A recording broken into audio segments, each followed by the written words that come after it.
پاکستان داعش کو سپورٹ کرتا ہے۔ داعش کے جو ٹھکانے ہیں یا جو تربیتی مراکز ہیں یہ خیبر پختونخوا اور بلوچستان میں قائم ہے۔ اس سے پہلے بھی اسی قسم کا الزام لگایا گیا تھا، لیکن اس کا ایک نیا پہلو یہ تھا کہ یہ بتایا گیا تھا کہ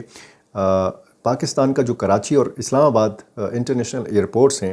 یہ اس مقصد کے لیے استعمال ہو رہے ہیں کہ یورپی ممالک میں اور کچھ خلیجی ممالک میں داعش کے لیے بھرتیاں کی گئی ہیں اور نئی بھرتی ہونے والوں کو اتارا جاتا ہے کراچی ایئرپورٹ کے اوپر اور اسلام آباد ایئرپورٹ کے اوپر، اور ان کو پھر افغانستان بھیجا جاتا ہے تاکہ وہ پھر وہاں پہ حملے کریں۔ داعش ظاہر ہے کہ ایک بڑا درد سر ہے افغان طالبان کے لیے، اور پاکستان نے توقعات کے امکانات کے عین مطابق اس پر شدید رد عمل دیا ہے۔ پاکستانی دفتر خارجہ کے ترجمان نے افغانستان کی جانب سے داعش کو سپورٹ کرنے کے الزامات کو بڑا واضح انداز میں، بڑا واضح الفاظ میں مسترد کیا ہے، اور ایک بار پھر افغان حکام پر کالعدم تحریک طالبان پاکستان یعنی TTP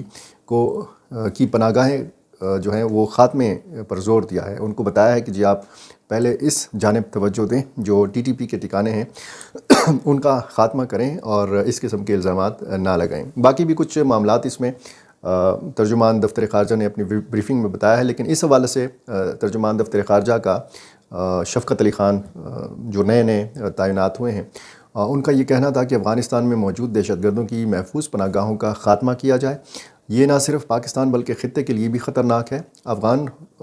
حکام کو اس بات کو یقینی بنانے کی ضرورت ہے کہ غیر ملکی اسلحہ دہشت گردوں کے ہاتھ نہ آئے۔ یہ افغان سرزمین کا جو پاکستان کے خلاف استعمال ہے، اس حوالے سے افغان حکومت بار بار ان چیزوں کی تردید کرتی رہی ہے۔ پہلے ایک واقعہ ہوا تھا کچھ، اگر TTP کے حوالے سے الزامات کی بات کی جائے تو پاکستان مسلسل یہ کہتا رہا ہے کہ TTP کے جنگجو بھی افغانستان میں موجود ہیں، TTP کی قیادت بھی افغانستان میں موجود ہے، اور TTP کی جتنی بھی کارروائیاں پاکستان کے اندر ہیں ان سب کی منصوبہ بندی جو ہے یہ افغانستان کے اندر ہوتی ہے۔ بارہا یہ الزام TTP کے حوالے سے لگایا جاتا ہے، لیکن کچھ عرصے سے ہم یہ ایک نئی تبدیلی دیکھ رہے ہیں کہ پاکستان کے اندر جو واقعات ہیں ان میں پاکستان کی طرف سے یہ بتایا جاتا ہے کہ اب ان میں افغان شہری بھی ملوث پائے گئے ہیں۔ ایک مبینہ ملیٹنٹ کو جوب میں مارا گیا اور اس کی جو لاش ہے وہ بھی افغان حکام کے حوالے کی گئی۔ ISPR کا یہ کہنا تھا۔ اب جو تازہ واقعہ ہے اس حوالے سے یہ بتایا گیا ہے کہ یہ 22 اور 23 جنوری کی رات کو ملیٹنٹس نے افغان سرحد سے دراندازی کی کوشش کی، جن کو جوب کے علاقے سمبازہ میں گھیر لیا گیا، جھڑپ ہوئی اور 6 ملیٹنٹس کو مارا گیا۔ ان سے اسلحہ، گولہ بارود اور دھماکہ خیز مواد بھی بتایا گیا ہے کہ یہ برآمد کیا گیا ہے۔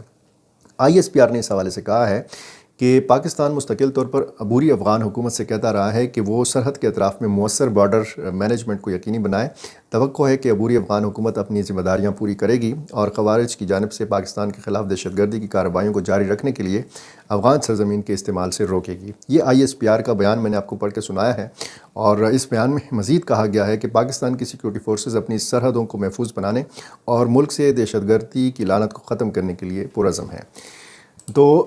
جناب یہ معاملات ہیں، اور ایک واقعہ جو افغانستان کے شمالی صوبے تخار میں ہوا، ایک چینی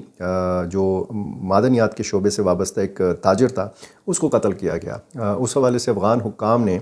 ایک تو اس چینی باشندے کے ترجمان اور اس کے ڈرائیور کو تحویل میں لیا، ان سے تفتیش کی۔ کیا اس تفتیش میں یا تحقیق میں انکشافات ہیں یا کچھ مزید حقائق ہیں یہ نہیں بتایا گیا۔ البتہ چین کی وزارت خارجہ نے اس حوالے سے سخت رد عمل دیا ہے اور یہ کہا ہے کہ افغان حکومت جو ہے یہ چینی شہری کے قتل کی تحقیقات کرے اور جو قصوروار لوگ ہیں ان کی شناخت بتائے اور ان کو کیفر کردار تک پہنچائے، ان کو سزا دے۔ اور یہ کہا ہے چینی وزارت خارجہ نے کہ اس واقعے کے بعد چین اس حملے سے صدمے میں ہے اور اس کی شدید مذمت کرتا ہے۔ پاکستان میں بھی چینی شہریوں کو نشانہ بنایا جاتا رہا ہے، اور اب افغانستان میں اگر یہ سلسلہ شروع ہوا ہے اور داعش نے اس کی ذمہ داری قبول کی ہے، اس سے پہلے دسمبر 2022 میں چینی ایک گیسٹ ہاؤس پر حملہ کیا گیا تھا، اس میں 5 چینی باشندے زخمی ہوئے تھے۔ یہ آپ کہہ سکتے ہیں کہ پہلی دفعہ ہے کہ کسی چینی شہری کا قتل کیا گیا ہے۔ تو ظاہر ہے کہ چین اور افغانستان کے تعلقات اس وقت بہترین تعلقات ہیں۔ چین کا جو سفیر ہے وہ کابل میں موجود ہے اور افغانستان کا جو سفیر ہے وہ بیجنگ میں موجود ہے۔ تو اس ساری صورتحال کے حوالے سے اگر آپ دیکھیں تو کچھ طاقتیں ایسی ہیں کہ جو افغانستان اور چین کے تعلقات کو خراب کرنا چاہتی ہیں، اور اسی حوالے سے پھر ظاہر ہے کہ چین کا جو رد عمل ہے وہ انتہائی اہمیت کا حامل ہے، اور اس حوالے سے اب دیکھنا یہ ہے کہ افغان حکومت کا کیا رد عمل سامنے آتا ہے، اور اس واقعے کی تحقیق کے حوالے سے کیا